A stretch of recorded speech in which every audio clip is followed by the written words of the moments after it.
Vamos então agora à palavra de Deus. Você que trouxe sua Bíblia, livro do profeta Isaías, capítulo 49, e apenas o verso 2.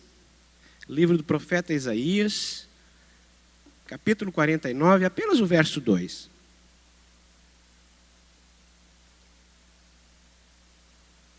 Você já pode se assentar enquanto eu leio esse versículo.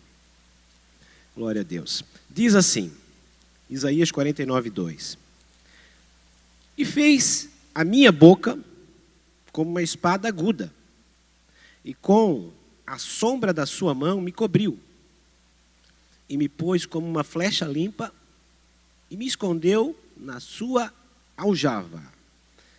Até aí tá bom. Queridos, estava com saudades de vocês aí, né? Faz 2 semanas aí que eu não pude estar no culto aqui com vocês, para quem estava aqui, né? E mesmo momentos de doença, vamos dizer assim, de pós-recuperação, Deus ainda fala com a gente, Ele nos ensina de alguma maneira. Passei por um pequeno procedimento cirúrgico, nada grave, mas era necessário. E o médico me deu 12 dias de repouso. Só que eu fiquei 3 dias. No quarto eu fui trabalhar. Não obedeci o médico. Não obedeci meu pai, que me deu um monte de recomendação, tal. Não obedeci minha esposa. Estou bom. Meu trabalho é leve, é tranquilo. Resultado. Chegou no 7º dia, pós-cirúrgico, complicações. Tive que ficar mais alguns dias de novo. Então, até na semana passada, era para mim pregar. E eu liguei para o Adriano, bem no sábado, disse: Adriano, vai ter que te virar porque não vai dar certo. Né? E, inclusive, o interessante é que a minha esposa sempre me pergunta: Deus já falou contigo? Tens uma palavra para domingo? Eu disse: não tenho. Eu disse: mas como? Certamente era para você pregar, porque Deus tinha um plano, né? E somente na segunda-feira Deus começou a falar comigo nesse texto que eu li para vocês, né?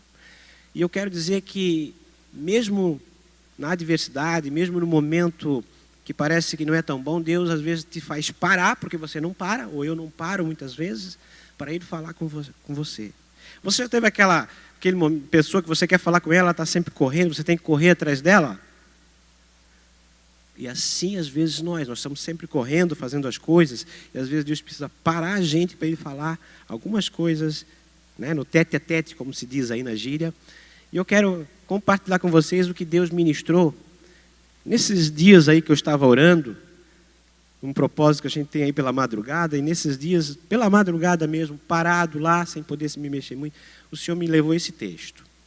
E eu quero dar um título para essa mensagem, que é assim, ó: uma flecha será sempre uma flecha, seja na aljava ou seja no arco.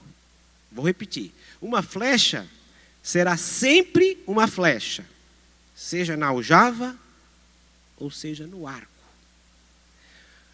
Esse texto, ele fala aqui sobre o servo do Senhor, Isaías 49, é um texto muito rico. Ele é muito, Deus já li ele algumas vezes, mas eu não tinha tido esse discernimento. E assim acontece com algumas passagens, elas têm várias aplicações, né? Primeiro, o profeta Isaías fala de si mesmo como servo do Senhor. Depois, em segundo lugar, ele fala que o servo do Senhor é a nação de Israel. Depois, se você perceber, né, ali no versículo 4, ele fala de si mesmo, no versículo 3, como Israel como a nação do Senhor. Depois ele fala de uma promessa messiânica, né? E no versículo 7, ele diz que esse servo seria durado, no caso que é Jesus. E, em último lugar, pode ser aplicado a cada um de nós como servo do Senhor. Mas eu lembro que essa promessa, aqui é para os servos do Senhor. E Deus está falando que os seus servos têm luta. E quando eu li esse texto, eu comecei a me colocar no lugar do profeta Isaías. Por que ele escreveu isso? Uma promessa de uma redenção. E ele escreve para Israel, para Judá, que estava praticamente se desviando do Senhor. Isaías, por 50 anos, pregou, talvez a uma nação rebelde, uma nação que não queria saber da palavra de Deus, uma nação que não queria obedecer. E olha a importância de obedecer. A gente pensa às vezes obedecer a palavra, mas muitas vezes Deus coloca pessoas do teu lado que querem fazer você o melhor de você, e a gente não quer obedecer. Às vezes é os nossos pais, às vezes é a nossa esposa, nosso marido, nossos líderes, é um médico, um psicólogo, alguém que está discipulando você, mas não, a gente quer seguir o nosso coração. E o que Deus me mostrou nesse texto foram algumas coisas. A primeira coisa que ele diz assim, ele nos compara com uma espada. Diz ali, no texto: e fez a minha boca como uma espada aguda.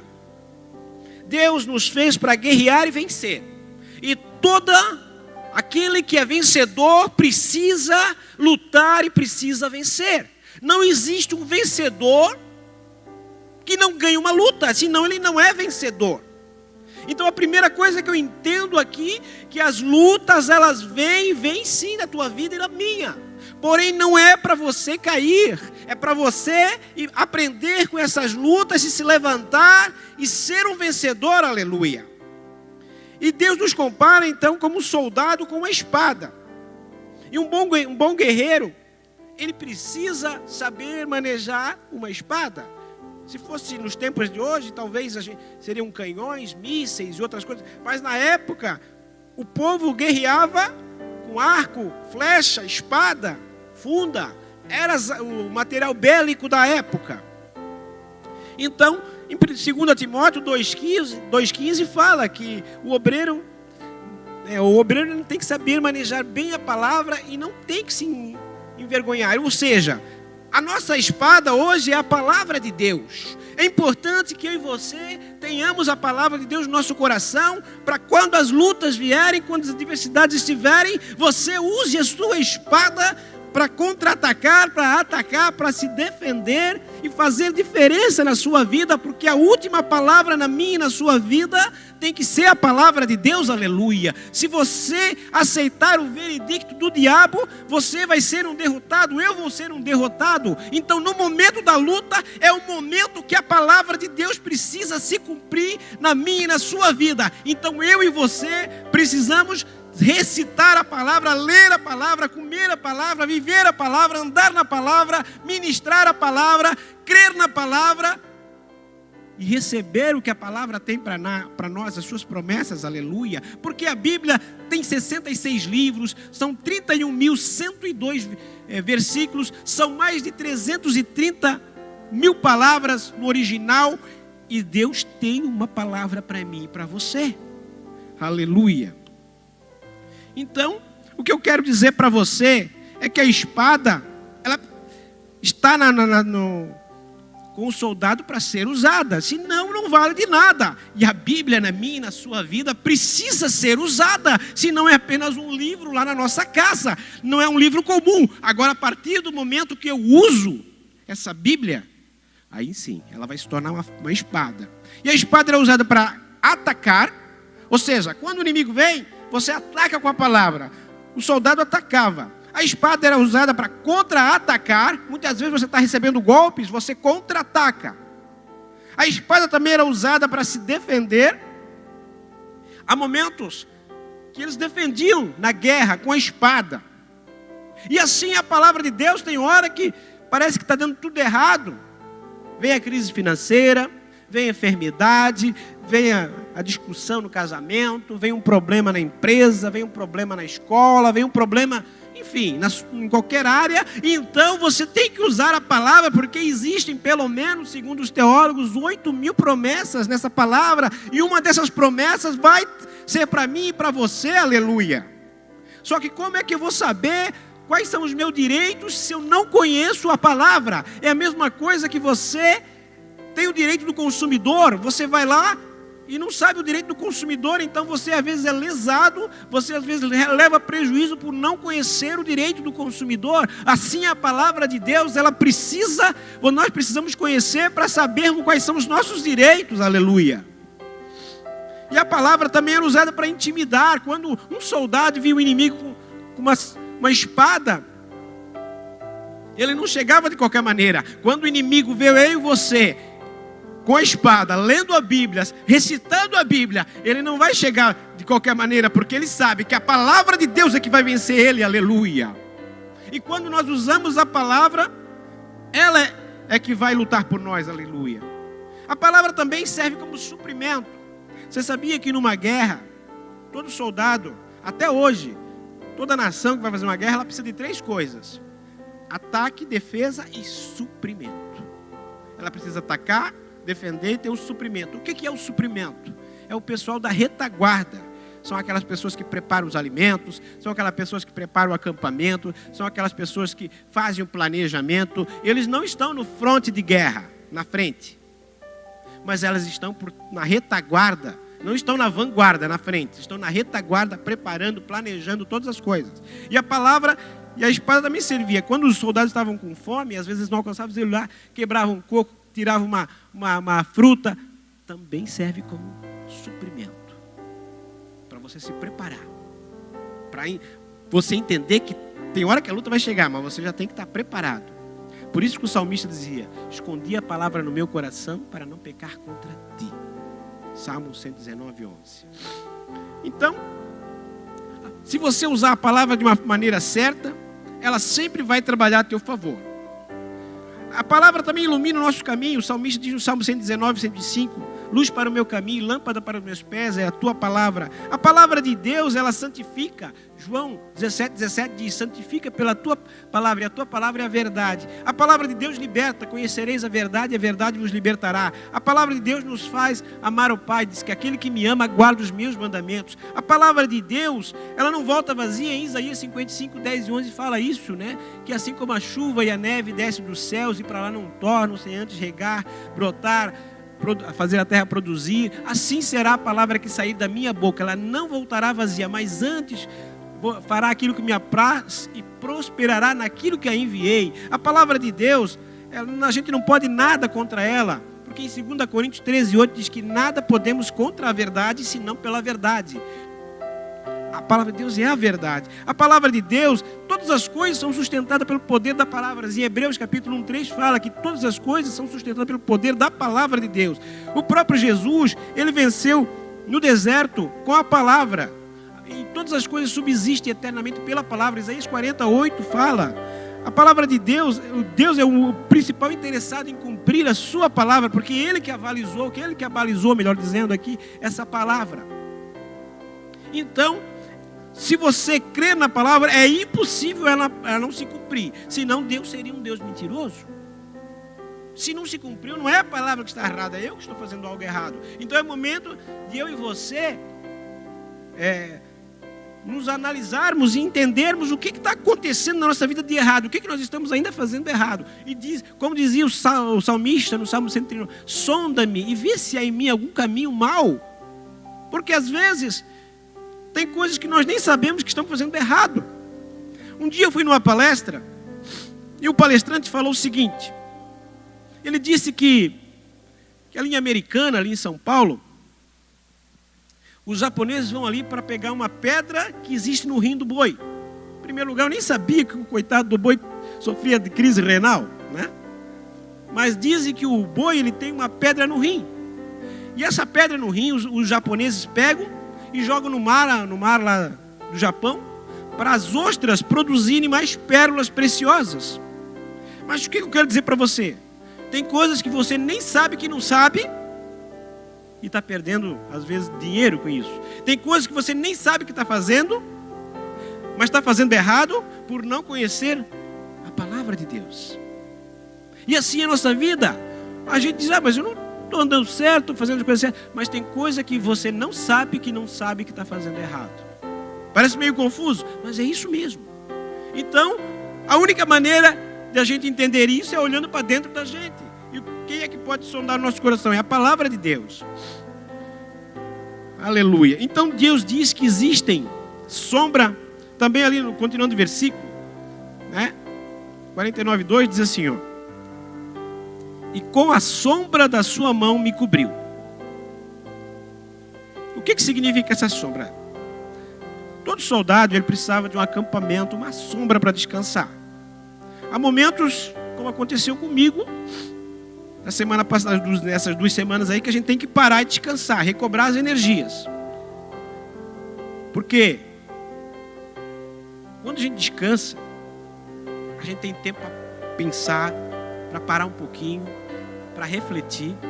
Quando a gente está correndo, a gente só está fazendo aqui, mas já com a cabeça lá na frente, e esquece de parar. Então, o que Deus está falando para mim e para você nessa manhã? A sombra da minha mão está sobre a tua vida. Eu sou o teu acampamento. Talvez você não tenha parado para orar.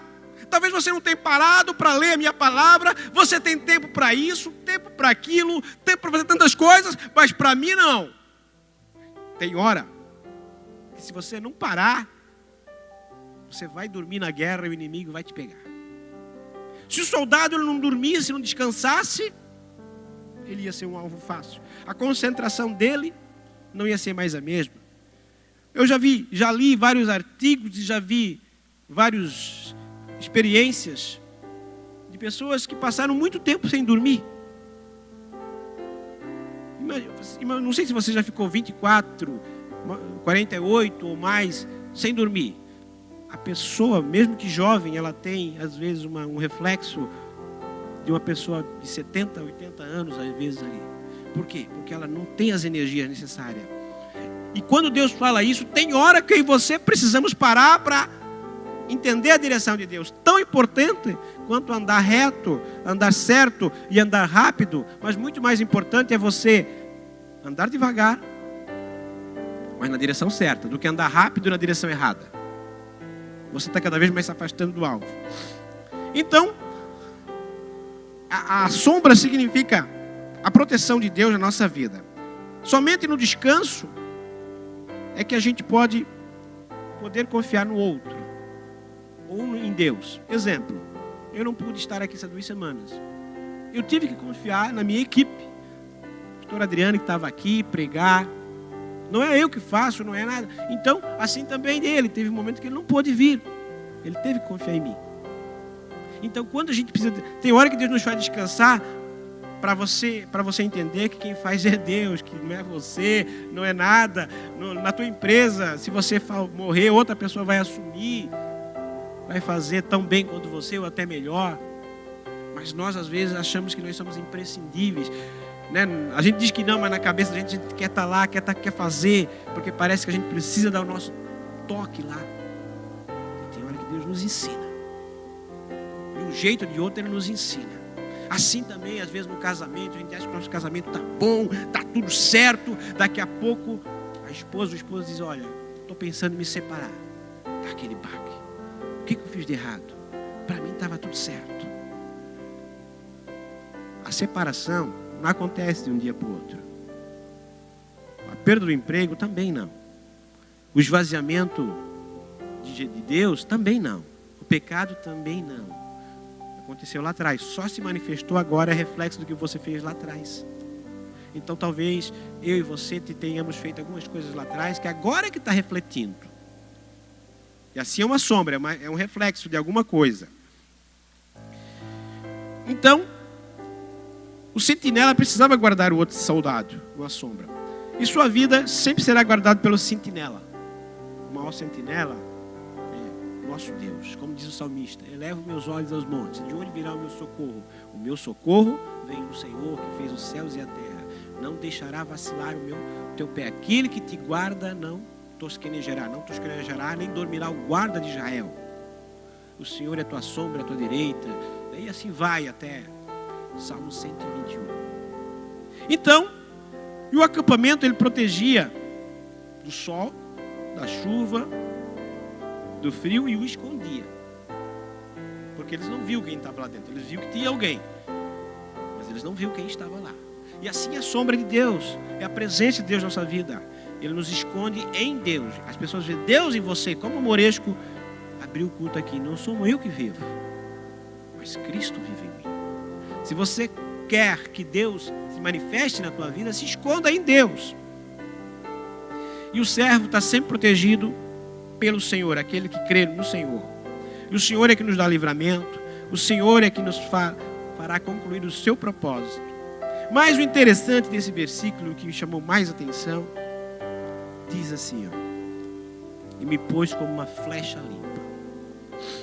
Diga para a pessoa do seu lado: você é uma flecha limpa. Diga para uma pessoa: você é uma flecha limpa. E o que a gente aprende com a flecha?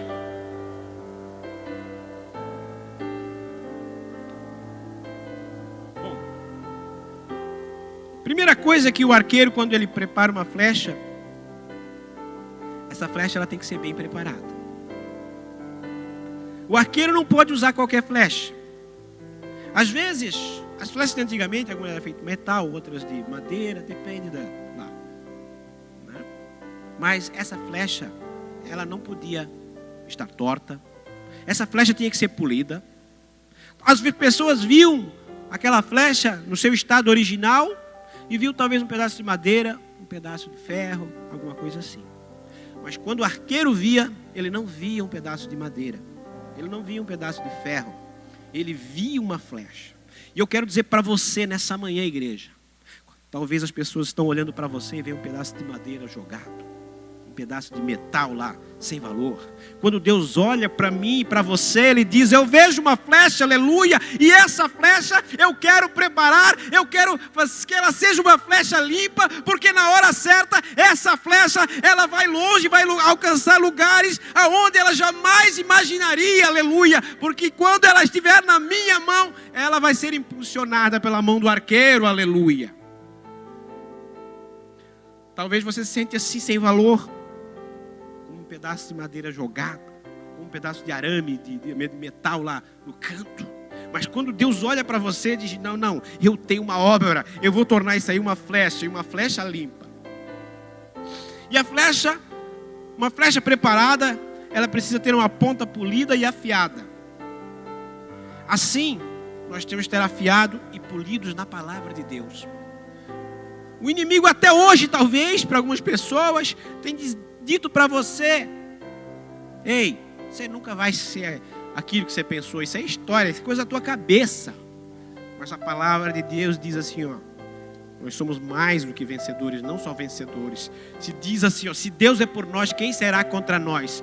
Diz assim, ó, que você aqui é a menina dos olhos de Deus. Experimenta tocar na menina dos olhos, tem proteção. A pálpebra se fecha instantaneamente. São 7 milésimos de segundo a velocidade que a pálpebra se fecha. Quando vem alguma coisa em 7 milésimos, você consegue compreender o que é isso?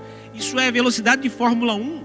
7 milésimos de segundo é o tempo que você dá uma piscada. É tão rápido que não dá para contar. E assim tão rápido como uma piscada, é Deus chegando na tua vida. Quando você menos imagina, o inimigo quer te pegar, ele vem te prover, aleluia, a solução necessária que você precisa. Uma flecha, ela precisa ser leve para decolar. Uma flecha pesada não vai decolar. Deus, hoje é culto de Santa Ceia. Deus está dizendo para mim e para você: tira o peso da culpa, tira o peso do pecado, tira o peso da condenação, tira o peso do complexo de inferioridade, tira o peso do ódio, do rancor. Hoje eu quero que você seja uma flecha limpa e leve. Você sendo uma flecha leve, o arqueiro vai impulsionar você de tal maneira que você vai alcançar lugares onde você jamais imaginou que chegaria. Agora, enquanto você for uma flecha pesada, esses rancores, culpa, ódio, ela não vai decolar. Ela não vai atingir o alvo. E uma flecha também, ela precisa estar bem ajustada e alinhada. Flecha torta não serve. E qual é o alinhamento? É a palavra de Deus. Não adianta você ou eu virmos à igreja e não a seguirmos, porque nós teremos sempre aquela flecha torta, que toda vez que o arqueiro coloca, em vez dela ir para o alvo, ela vai para o lado contrário, para esse ou para aquele, mas ela nunca acerta o alvo. Então, nós precisamos nos alinharmos com a palavra de Deus, e não é a palavra de Deus que tem que se alinhar conosco. É o contrário, nós precisamos nos alinhar com a palavra de Deus. E uma flecha também, às vezes, mesmo boa, mesmo preparada, mesmo pronta, ela fica na aljava. O que é a aljava? A aljava era como se fosse uma bolsa do arqueiro, aonde ele preparava talvez umas 25 flechas, quando ele saía para a guerra. Algumas flechas maiores, outras menores, mas todas preparadas. E aquelas flechas ficavam lá na aljava por um bom tempo. Às vezes tinha guerra que elas iam e voltavam do mesmo jeito e nem eram usadas. Mas ela estava na aljava. E assim, Deus está falando para mim e para você. Tem hora que eu te preparo, tem hora que eu te vou polir a sua ponta, tem hora que eu vou alinhar a tua vida, mas mesmo assim eu vou te colocar na aljava por um tempo. A aljava significa o tempo de Deus nos tratar a paciência. A aljava era um lugar de escuridão. Ele fechava ela, mas estava com o arqueiro, ela não saía das costas do arqueiro, ela estava na aljava. E sabe quanto tempo? Às vezes a gente fica na aljava por muito tempo. Eu, por exemplo, desde 2000 mais ou menos eu me converti. Como eu já falei aqui eu escrevi mais de 140 sermões. E a primeira vez que eu fui pregar foi em 2011, eu acho. 2010, 2011. Então, por 11 anos eu tinha sermão preparado na aljava. 11 anos. Ninguém me... Não estou dizendo que eles não sabiam. Não era o pastor que estava errado. Deus me colocou na aljava para eu me preparar. E por 11 anos, se eu não estou equivocado, eu estava na aljava. E Deus, no tempo certo, Ele usa a flecha. E talvez você pense, ninguém me vê, eu estou aqui nessa igreja, eu entro e saio e ninguém está vendo. Mas Deus disse assim para mim e para você: você está na minha aljava, eu estou te preparando, e na hora certa você vai ser lançado, a mão do arqueiro vai te pegar, vai alcançar a tua vida, e quando você for lançado, você vai ver o que eu vou fazer na tua história, na tua casa, na tua família, aleluia.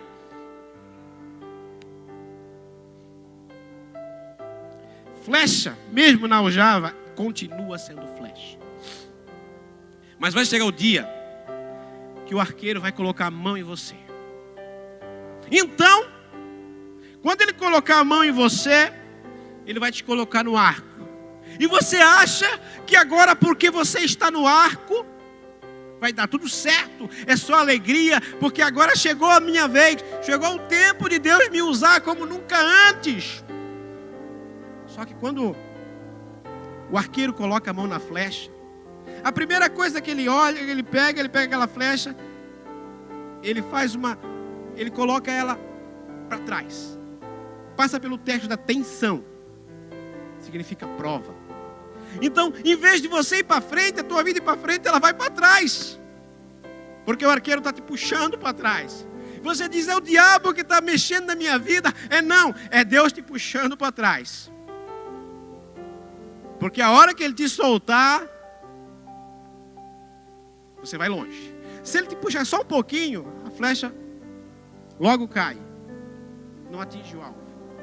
Então, mesmo fora da aljava, mesmo quando o arqueiro coloca a mão na tua vida, mesmo quando o algeiro coloca você para fazer alguma coisa, ainda assim, tem hora que parece que há um retrocesso na tua vida. Parece que agora que eu vim para a igreja, parece que agora minhas finanças pioraram. Agora que eu vim para a igreja, parece que ninguém mais gosta de mim, a minha família não quer mais saber de mim. Agora que eu vim para a igreja, parece que aquilo que estava dando certo, agora começou a dar errado. Não é isso, é que toda promessa passa pelo teste do tempo. Toda promessa passa pelo teste da obediência. Toda promessa passa pelo teste da fidelidade. Toda promessa passa pelo teste da aprovação, aleluia. E quando você é aprovado, você vai ser aprovado. Não existe um professor que vai dar uma nota sem o aluno fazer prova. E assim não é diferente, não vamos nos enganar, igreja. Essa prova que você está passando, talvez parece que foi tudo para trás, aquilo que você estava lá na frente veio para trás. É o arqueiro colocando a mão na tua vida, aleluia, para te impulsionar daqui para frente. Aleluia. Mas, e mesmo quando o arqueiro soltou a flecha, ela agora eu estou decolando, agora eu estou indo, eu estou leve, eu estou uma flecha polida, está tudo certo, eu estou alinhado com a palavra de Deus. Mesmo no caminho até o alvo, existem algumas coisas para que a flecha atinja o alvo, ela chegue lá. A primeira coisa é a resistência do ar. Quando a flecha é lançada, a tendência, o ar é parar essa flecha. Existem algumas coisas do mundo, quando você está fazendo as coisas de Deus, as coisas seculares, as coisas do mundo querem te parar. É exatamente isso que acontece. Você está pregando a palavra, aí vem uma doença para você ficar 2 semanas sem pregar. Aí vem uma enfermidade, aí vem um problema financeiro, aí vem um problema na família para fazer você desistir. E é exatamente isso que acontece. A primeira coisa é a resistência do ar. A segunda é a lei da gravidade. Até a lei da gravidade parece que trabalha contra você. A lei da gravidade diz que você vai cair. Ei, o inimigo está dizendo assim, ó, você vai cair. Nem te empolga. O arqueiro te soltou, você acha que é alguma coisa? Você vai cair. É isso que o inimigo te diz. É a lei da gravidade. Como diz para a flecha vai cair. Você não vai acertar o alvo, você vai cair antes. Pensa que você vai chegar lá, não vai chegar. Essa é a voz do inimigo dizendo que não vai dar certo. Ah, você projetou isso, não vai dar certo. É a lei da gravidade. A terceira coisa ainda, além da força contrária do ar, a lei da gravidade, né? É que quando você é atirado ainda, existe um caminho a ser perseguido. E você não pode fazer mais nada. Se saiu, você só vai parar a hora que a força do arqueiro parar de te impulsionar, a hora que você atingir o alvo. Então, nesse caminho que você enfrentou a resistência do ar, enfrentou a lei da gravidade, e você foi impulsionado como uma flecha. Você não sabe aonde você vai acertar, se é numa árvore, se é numa pedra, se é no chão. Você não sabe, porque a tua vida e a minha vida está na mão de Deus, aleluia. E quando Deus lança a minha, a sua vida como um arqueiro, é porque Ele sabe qual é o alvo que Ele já tem preparado. Deixa eu dizer algo para você, igreja. Deus sabe aonde você precisa, qual é o alvo que você precisa acertar. Deus sabe aonde exatamente Ele quer te mandar, aonde Ele quer te colocar. O alvo de Deus já está pronto. E quando a flecha acerta o alvo, ela sabe que foi exatamente que ela não podia fazer nada. Que foi Deus que colocou ela naquele lugar. Que foi Deus que fez ela acertar o alvo. Que foi Deus que te colocou naquele lugar onde não era para ela estar. Talvez era para ser uma flecha mais bonita, maior, mais polida. Mas Deus disse, não, eu quero essa flecha. E Deus está dizendo para mim e para você nessa manhã. Você é a flecha. Eu sou a flecha. E o alvo, fica tranquilo, não é com você. O alvo sou eu quem escolhe, não é você que escolhe. O alvo é o arqueiro que escolhe. A flecha não pode escolher o alvo. Deus está dizendo para você e para mim, não é você que escolhe o alvo. Não é você que escolhe aonde você quer estar. Eu é que escolho aonde você vai estar, aleluia. E eu não sei como é que está a tua vida. Talvez você se sente uma flecha. Ou pior, nem flecha se sente.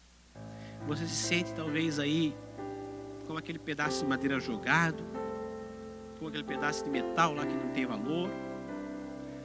Sabe, não tem jeito para mim, você talvez já disse. Talvez essa semana você mesmo disse, o que eu estou fazendo nessa vida?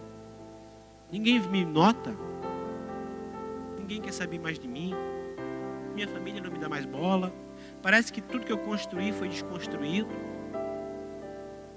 Sabe o que é isso? Deus te trouxe nessa manhã para falar comigo e com você. Ei, te acorda. Eu quero te fazer uma flecha. Quero te convidar para você ficar de pé.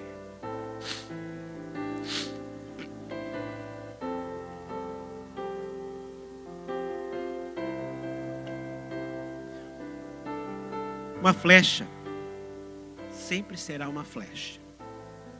Independente se ela está na aljava, independente se ela está no arco.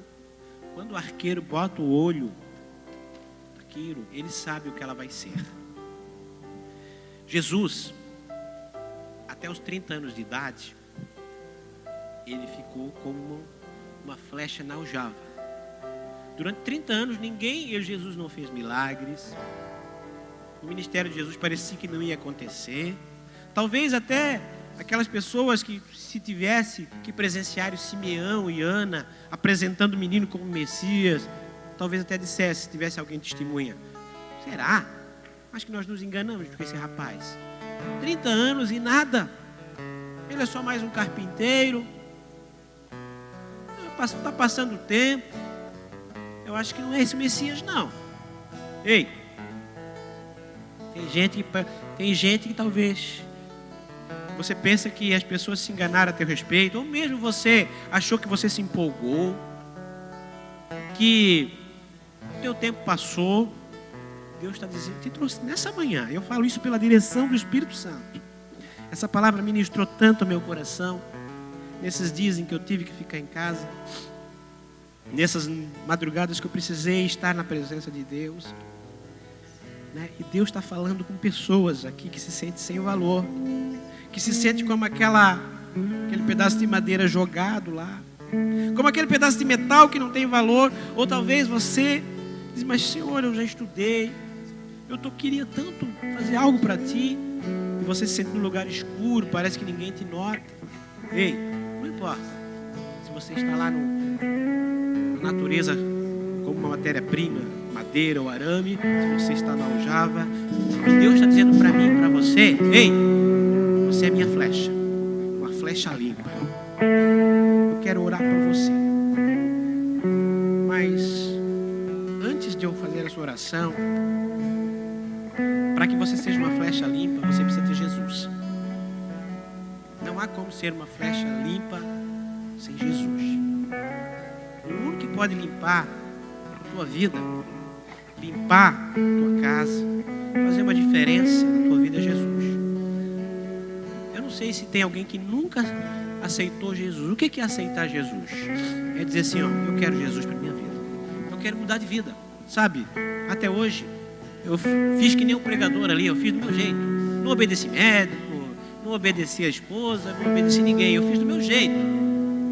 Mas chega, eu quero obedecer a palavra. Eu quero aceitar esse Jesus. Tem alguém entre nós que gostaria de aceitar esse Jesus? Faça um sinalzinho com a sua mão. Amém? Temos alguém aí? Não estou vendo ninguém. Tem alguém que, Senhor, eu quero mudar de vida de verdade. Eu quero que você faça um sinal com a sua mão. Deus está dando uma oportunidade hoje para você mudar a tua vida. Você que sabe. Você que sabe. Se tiver alguém, pode chegar aqui. Quero orar por você. Você que sabe. Nós não forçamos ninguém a nada. Você que precisa de Jesus, e Jesus precisa fazer na tua vida uma flecha limpa. Você sabia que nesse momento, quando alguém aceita Jesus, se Deus pudesse abrir os teus olhos espirituais lá no céu, eu imagino que está uma festa. Um anjo acotovelando o outro, dizendo: olha, mais uma alma, mais um para o nosso time. É isso que Jesus faz. Eu quero orar.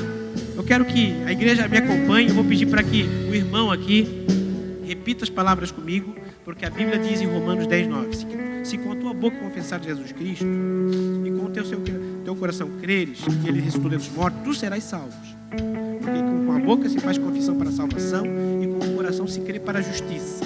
É isso que a Bíblia diz. Então, eu vou te ajudar. Você hoje vai confessar com a sua boca que você hoje é de Jesus Cristo. O passado passou. Amém? Então você vai dizer assim, ó: Pai, a igreja pode ajudar. Pai, em nome de Jesus, eu reconheço hoje que eu preciso de Ti. Hoje, diante dessa igreja, diante dos anjos e diante de Ti, eu quero renunciar todos os meus pecados, todos os meus pactos e alianças que eu fiz com o inferno ou com as trevas. consciente ou inconsciente. E a partir de agora, Jesus, escreve o meu nome no livro da vida que tu tens no céu. Em nome de Jesus, eu quero, a partir de hoje, em nome de Jesus, eu quero, a partir de hoje, ser uma nova criatura, porque eu sou filho de Deus agora, e eu tenho um Pai. Amém. Vamos aplaudir Jesus por isso? Glória a Deus. Um abraço nele aí, ó.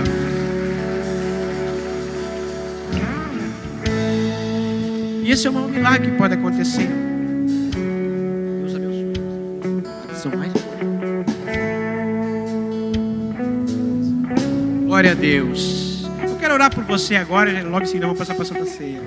Pai, tu sabes como estão os meus irmãos aqui hoje, Senhor.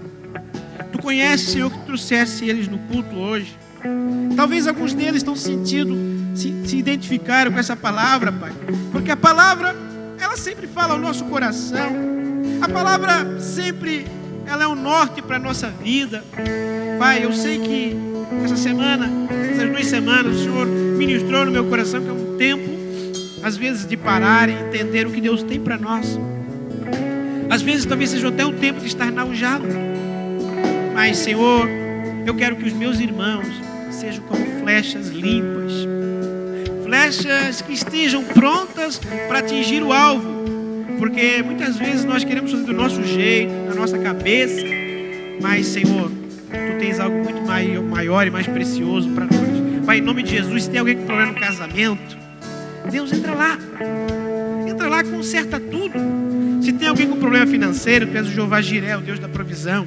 Se tem alguém que está passando por enfermidade, os médicos não conseguiram curar até agora, talvez haja um propósito de ser curado. Hoje é dia de Santa Ceia. Santa Ceia para o corpo. E o corpo precisa ser curado também. Então, em nome de Jesus, tu és o Jeová Rafa, o Deus da cura, Pai. Pai, em nome de Jesus, aquele que está passando por qualquer dificuldade que seja, eu entrego diante de Ti, Senhor, e que hoje alcance, Senhor, com a Tua sombra, com a Tua proteção, Senhor, e cura, conforta, consola, confirma, Senhor, as promessas que talvez já foram até esquecidas. E em nome de Jesus, eu quero que essa igreja, Pai, seja abençoada. Amém. Vamos adorar o Senhor. Enquanto isso, o pessoal da Santa Ceia pode vir.